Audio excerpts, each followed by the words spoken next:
May isang maliit na parke sa bayan ng Pampanga, isang lugar na parang iba pang parke. Pero doon, sa isang lumang bangko malapit sa fountain tuwing hapon, may naghihintay. My name is Cherry. I am 34 years old, unmarried, living alone, and just moved here to start new job. Akala ko everything would be peaceful, simple. A new beginning. Ngunit hindi ko inaasahan ang simulang iyon ay magdadala sa akin sa isang engkwentro na lampas sa imahinasyon ng tao. Isang kaluluwa na may mabait na mga mata at boses na tila umaalingaw-ngaw mula sa nakaraan. Lola Angela ang tawag ko sa kanya. Kamukhang-kamukha niya ang lola ko na pumanaw maraming taon na ang nakalipas. Pero may isang bagay na hindi ko namalayan hanggang sa huli na ang lahat di. Siya ay lumilitaw lamang sa dapit hapon. At kapag ang kadiliman ay bumabagsak siya, ay naglalaho na parang hindi siya kailanman umiral. One day, she told me that would be the last time we would see each other. She will go away. And she wants me to light a candle for her on that stone bench. Lumabo sa dilim. Si Cherry ay nakatayong mag-isa, nagsisindi ng kandila, nanginginig. Umihip ang hangin. Nanginginig ang mga palumpong. Akala ko metapora lang. Ang paraan ng pagsasalita ng isang matandang lalaki. Hanggang sa lumapit sa akin ang isang nagbebenta ng taho at sinabing ni, "Huwag mo na siyang hanapin. Matagal na siyang patay." Iyon ang simula ng lahat. Mula sa araw na iyon, nagsimula akong makakita ng iba't ibang mukha. Ang mga matatanda ay hindi na nabubuhay na mga tao. At napagtanto ko, may humihila sa akin sa ibang mundo. Isang mundo kung saan ang mga matatanda ay hindi lang matanda. Matanda, Lisaus nin. Subtitle, hindi lahat ng humingiti sa iyo ay buhay pa. Noong Mayo, noong 34 anyos ako, lumipat ako sa kakaibang probinsya para magsimulang muli. Pampanga, walang kaibigan, walang pamilya. Bagong trabaho lang at lumang maleta na naglalaman ng ilang damit at malabong alaala ng nakaraan. Bumaba si Cherry sa bus. Tumingin siya sa paligid, pagod ang mukha pero umaasa. Nag-aayos si Cherry ng mga gamit sa maliit na kwarto. Ang mabagal na galaw, ang madilim na dilaw na ilaw ay lumikha ng isang pakiramdam ng kalungkutan. I rented a small room near the hotel where I work. Not big, not beautiful, but quite enough to listen to my heart after a long day. Maliit din ay park, gabi. Tunog ng kaluskos ng mga dahon, tawanan ng mga bata, tunog ng lagaslas ng fountain. Mag-isang nakaupo si Cherry sa isang bench na may hawak na maliit na libro.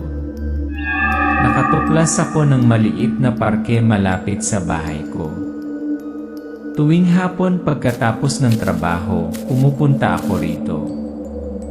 Umupo ka lang doon magbasa ng ilang pahina ng libro, panoorin ang mga taong dumadaan at huminga. Hapon.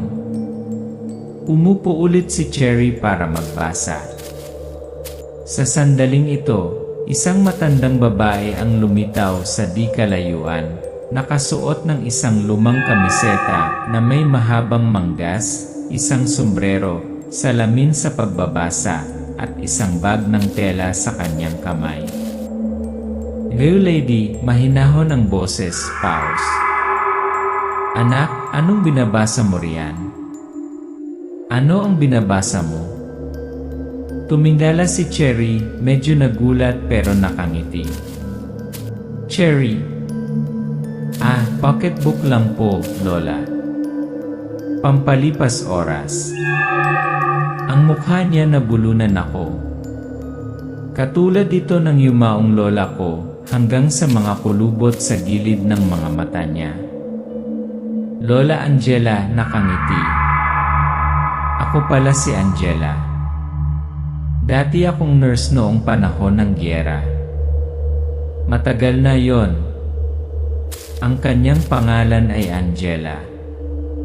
Siya ay isang nurse noong digmaan. Matagal na ang nakalipas. Cherry. Giyera. Parang ang layo na ng panahon na yon, Lola. Ang digmaan. Parang ang layo, Lola. Lola Angela. Mabilis lang ang panahon, anak. Bago mo malaman, ikaw na ang matanda na kinakausap ng batang katulad mo. Nagtawanan silang dalawa. Mainit ang kapaligiran, ngunit ipinakita ng kamera, walang sinuman sa parke ang nakapansin sa matandang babae. Mas maagang dumating si Cherry. Tumitingin-tingin sa paligid na parang umaasa. Ang matandang babae ay lumabas muli mula sa mga palumpong, dahan-dahan, dahan-dahan. From that day on, I come every afternoon. And she was always there, parang kanina pa niya ako hinihintay. Nagpatuloy ang pag-uusap ng ilang araw, tungkol sa digmaan, sa kanyang dating kasintahan, mga alaala ng namamatay na mga pasyente. Magaang espiritual na karanasan. Isang hapon, nang subukan ni Cherry na makipagkamay sa kanya, mabilis siyang umiwas. Cherry, nag-aalangan. Bakit po ayaw niyong magpahawak? Bakit ayaw mong hawakan kita? Lola Angela, nakatingin sa malayo. May mga bagay na mas mabuting hindi mo maramdaman ng buo, anak. May mga bagay hindi mo dapat masyadong maramdaman. Napansin ko hindi siya umiinom ng tubig. Hindi siya nagmerienda gaya ng ibang matatanda sa parke. At sa tuwing magdidilim nawawala siya, tahimik na para bang hindi siya umiral. Nag-isang tumayo si Cherry sa bench, iniikot ang ulo para hanapin ang matandang babae, ngunit hindi niya ito mahanap. Umupo ulit mag-isa si Cherry. Bumukas ang mga ilaw sa park. Isang banayad na simoy ng hangin ang dumaan. Sa sandaling iyon, hindi ko alam hindi lang isang mabait na matandang babae ang kausap ko. Nakikipag-usap ako na may alaala na hindi pa lumilipas. Isang kaluluwa na may sasabihin pa. Ang langit ay mas madilim kaysa karaniwan. Mahina ang hangin. Mag-isang nakaupo si Cherry, nakatingin sa paligid. Dahan-dahang nagpan ng kamera mula sa likuran, pagkatapos ay sa kabila nang lumitaw si Lola Angela. Mas mabagal, mas tahimik kaysa karaniwan. That afternoon, she didn't smile like usual. Hindi nagtanong kung ano ang binabasa ko. Didn't tell me about the war. Naupo siya, nakatingin sa fountain ng matagal. Cherry, nag-aalala. Lola, ayos lang po ba kayo? Natahimik ng ilang segundo ang matandang babae. Mahina ang boses niya, halos pabulong. Lola Angela. Anak. Ito na ang huli. Anak ko, ito na ang huling pagkakataon. Cherry. Huli po. Bakit? Ano ang ibig mong sabihin, huli? Lola Angela, nakangiti, malungkot. Kailangan ko nang umalis. Matagal na akong dapat lumisan pero ngayon lang ako handa. She has to go. Dapat matagal na siyang umalis pero ngayon lang siya handa. Cherry, nanginginig ang boses. Pero saan po kayo pupunta? Hindi siya nakasagot agad. Ibinaling niya ang ulo niya para tingnan ang bench na bato. Lola Angela, ipagsindi mo ako ng kandila, ha? Dito. Tuwing hapon. Para hindi ko makalimutan na may nakaalala pa rin sa akin. Magsindi ng kandila para sa kanya dito tuwing gabi. Kaya alam niya may naaalala pa rin. Nabulunan si Cherry sa sinabi niya. Tumayo ang matandang babae, tumalikod at naglakad sa mga palumpong sa unang pagkakataon nang hindi lumingon. Kinabukasan, wala na tinindan ni Grant. Naghihintay si Cherry. Lalong lumakas ang ihip ng hangin. Walang lumalabas. Naghintay ako mula hapon hanggang gabi. Pero hindi siya dumating. The next day, I came back. Waited again. Wala pa rin. And on the third day, I understand. She was really gone. Isang hindi inaasahang tagpo ay taho vendor. Umupo si Cherry, nanlalabo ang mga mata. Lumapit ang isang matandang nagtitinda ng taho. Taho vendor, nag-aalangan. Iha, ikaw ba yung laging kausap ng matandang babae dito? Cherry. Opo. Si Lola Angela. Bakit po? Hininaan ng nagtitinda ng taho. Naging seryoso ang mga mata niya. Taho vendor. Matagal na siyang patay, iha. Diyan mismo siya inatake sa puso. Sa upuan na yan. Minsan, nagpapakita siya lalo na sa mga taong mabait sa kanya. Natigilan si Cherry. Slow motion scream, flashback sa mga hapon. Ngunit sa pagkakataong ito ay walang iba kundi siya. The reason she never eat, won't let me touch her kasi hindi na siya tao. Emotional break, iri tahimik na pagkilos. Gabi. Mag-isa si Cherry sa kwarto. Patay ang mga ilaw. Nagsindi ng kandila. Binalot niya ng tuwalya ang kandila. Hawak ito na parang isang sagradong bagay. Hindi ko maipaliwanag kung bakit ako ang pinili niya. Pero alam ko, kailangan kong tuparin ang pangako ko. Ella Cherry Lai nagsidi ng kandila ay park. Kinabukasan ng hapon. Umupo si Cherry sa parehong bench. Naglalagay ng maliit na kandila. Banlawan ito ng tahimik. Cherry, pabulong. Lola, andito po ako. Di ko kayo nakakalimutan. Maraming hapon ang sumunod. Bawat hapon ay may iba't ibang kandila. Si Cherry ay nagsimulang magdala ng papel na panulat tulad ng pagsulat ng mga titik. I don't know if she's listening.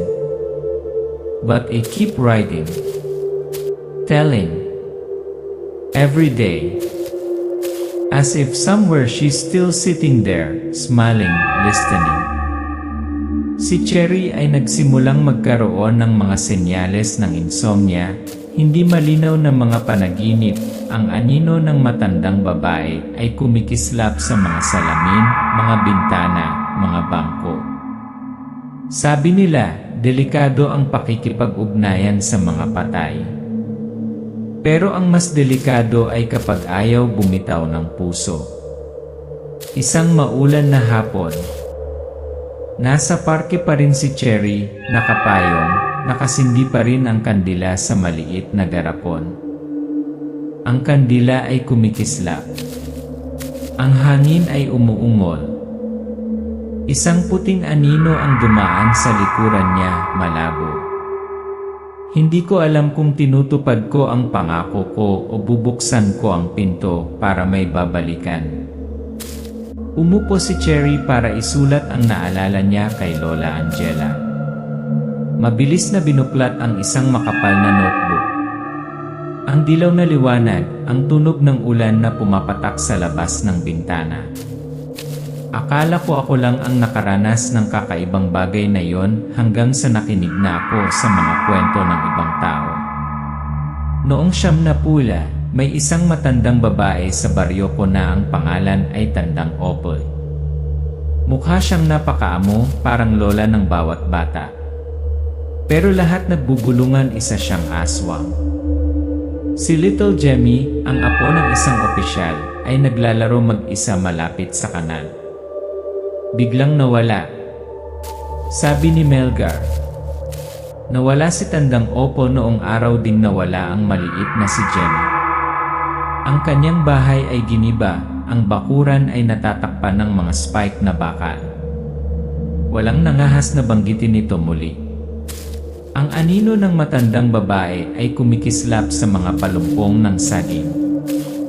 Mga kakaibang kaluskos. Sabi ni Dodoy habang nakaupo at umiinom ng alak. Bahagyang kumikislap ang liwanag. Kalampag ang fan. Si Tita Leona ay ang nakatatandang kapatid ng aking ina. Siya ay kinuha ng aking lola noong bata pa siya at namatay sa isang hindi kilalang sakit. Sabi ng mga tao ang kanyang kaluluwa ay hindi pa pumasa. Scene. Nakaupo ang maliit na batang babae sa dulo ng kama, hinahaplos ang buhok ng manika, bumubulong, nasaan si Mama? Cherry ay nagsasabi. Sabi ni Dodoy, simula noong araw na yon, may tunog ng pag-iyak ng bata sa pasilyo. May maliit na anino na dumaan sa pintuan ng silid. Taon-taon, sa araw ng kanyang kamatayan, isang mahinang katok ang nagmumula sa ilalim ng kama. Bundok Road, hapon. Nagkwento si Raymond habang nagdadrive siya sa bakod kasama ang kanyang ama. Naligaw ng landas ang sasakyan. Boses na Raymond. Nakita namin ang isang matandang lalaki sa gilid ng kalsada, kumakaway, nakaturo. Pero nang tingnan mabuti ng tatay ko, wala siyang baywang. Walang paa. Lutang lang kalahati ng katawan. Dahan-dahang ibinaling ng matanda ang kanyang mukha, isang malungkot na ngiti. He pointed the right way, though. He got them out of the way. Lahat ba ng multo ay nakakatakot? O sadyang kaluluwa lang sila na walang nakikinig? Kwarto, hagabi. Si Cherry ay nagdikit ng mga larawan, mga diagram, mga tala sa dingding. Ang mga tagapagsalaysay ay pinagdugtong ng pulang sinulid, Melgar, Dodoy, Raymond, at ang kanyang lola. Napagtanto ko lahat sila ay may isang bagay na pareho, mga matatanda. Mag-isa. Nakalimutan. At pagkatapos nawala. Zoom into the title Cherry wrote on the paper, mga matanda ng hangganan, old people on the border. Gabi, Cherry ay pangarap. Nanaginip si Cherry na lahat ng matanda, Lola Angela, Tandang Opal, ang matandang walang paa, ay nakatayo sa paligid niya. Ang kanilang mga mata ay hindi sama ng loob, hindi nanunumbat, tahimik lang. Lola Angela, sa panaginip mahina. Kung hindi mo kami maririnig, sino pa? Kung hindi ka makikinig sa amin, sino pa? Nagising si Cherry, hinihingal. Inilibot niya ang tingin sa kwarto. Nakasabit pa rin sa dingding ang connection map niya. Park, huli ng hapon. Si Cherry ay nagsisindi ng kandila gaya ng dati. Ngunit sa pagkakataong ito, hindi ito tinatangay ng hangin. Ang kandila ay nasusunog ng matangkad, hindi gumagalaw. Nagsisimula na akong maniwala nandito pa rin sila. Hindi para takutin, pero para alalahanin, para maintindihan, para masabihan. Unti-unting nagdilim ang screen, bumubulong ang malambot na sizzle ng kandila. Nakaupo si Cherry na nagsusulat sa kanyang diary. Dahan-dahang umiikot ang kamera, dim ang ilaw. Ang mga salita ay malinaw na lumilitaw sa papel. Bakit matanda na silang lahat? Bakit ako? Cherry bulong. Nagsimula akong mapagtanto ang mga taong nakilala ko, ang mga kaluluwa, ang mga nilalang na wala na sa mundong ito. Lahat ay may isang bagay na karaniwan, sila ay matanda na. Napakatanda na. Country Road, Sunset. Naligaw si Cherry sa kanyang pagbabalik sa kanyang bayan upang bisitahin ang isang libingan. Walang signal ang tawag sa telepono. Isang matandang lalaki na nakasuot ng conical na sombrero, nakangiti, nakaturo at nagbigay ng direksyon. Cherry. Lolo, salamat po. Kayo lang po ang tao rito. Tumango ang matanda. Ngunit nang bumaling muli si Cherry para kumustahin, nawala ang kanyang lower half, nakalutang sa maruming kalsada. Natigilan ako. Pero bumiti siya, tumango at nawala. In sitting house, heavy rainy night. May biglang kumatok sa pinto ni Cherry. Basang-basa ang matandang babae at hiniling na manatili dahil sa bagyo. Nag-alinlangan si Cherry ngunit pagkatapos ay pumayat. Gabi. Natutulog si Cherry. Nakapan ang kamera sa sofa. Nakabukas pa rin ang mga mata ng matandang babae. Hindi kumukurap. Hindi humihinga. Unti-unting gumagapang ang kanyang mga kamay. Cherry nagising sa tulala. Lola. Ang matandang babae ay umatras sa kadiliman at nawala. Tinignan ko ang pinto. Nakalock pa rin mula sa loob. Walang bakas ng paa. Walang bahid ng tubig. Muntik nang mabundol si Cherry ng isang truck na walang preno sa isang madilim na intersection. Isang tricycle ang nagmamadaling lumabas para harangin ang kanyang dinadaanan. Ligtas siyang itinulak sa gilid ng kalsada. Ang driver ay isang matandang may buhok na kulay abo, nakasuot ng manipis na bra. Kulubot ang balat, ngunit may malinaw na tingin. Cherry. Salamat po. Pangalan niyo po. Matandang lalaki, nakatingin ng diretsyo, bumubulong. Hindi mo na kailangang alamin. No need to know anymore, child. Slow motion, nang tumalikod si Cherry ang kotse, at ang driver ay nawala na parang hindi sila umiral. Nabuo yan ni katotohanan, yay veni tagapag-apat day pagitan ng dalawang mundo. Pinag-ugnay ni Cherry ang mga piraso ng kwento, lokasyon, oras, tauhan, titig, edad. Ang lahat ng mga palatandaan ay tumuturo sa isang sentro, ang kanyang sarili. Walang duda. Ako ang intersection. Kung saan pumupunta ang matatandang kaluluwa para sabihin ang kanilang mga huling salita. Ang mga salita ay nakasulat sa malalaking titik, ang tagabantay ng kaluluwa. Ang imahe ni Cherry na naglalakad sa parke, May hawak na isang maliit na kahon ng mga kandila. Ang paglubog ng araw ay pula. Ang kamera ay nakapan mula sa malayo, na sumasaklaw sa pakiramdam ng kalungkutan. Totoo ba na habang tumatanda ang mga tao, mas nalalapit sila sa kamatayan? At kapag nag-iisa sila ng matagal, mawawala ang kaluluwa.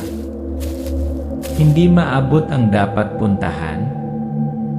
Inilapag ni Cherry ang kandila sa bench, bumuntong hininga.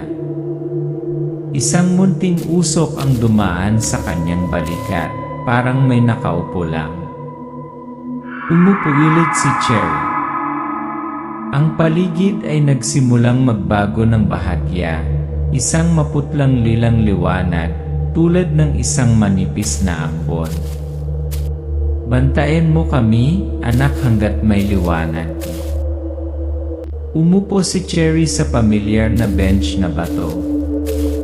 Wala siyang mga libro, walang kandila, ang kanyang mga kamay lamang, nakatitig ng diretsyo sa kalawakan sa kanyang harapan.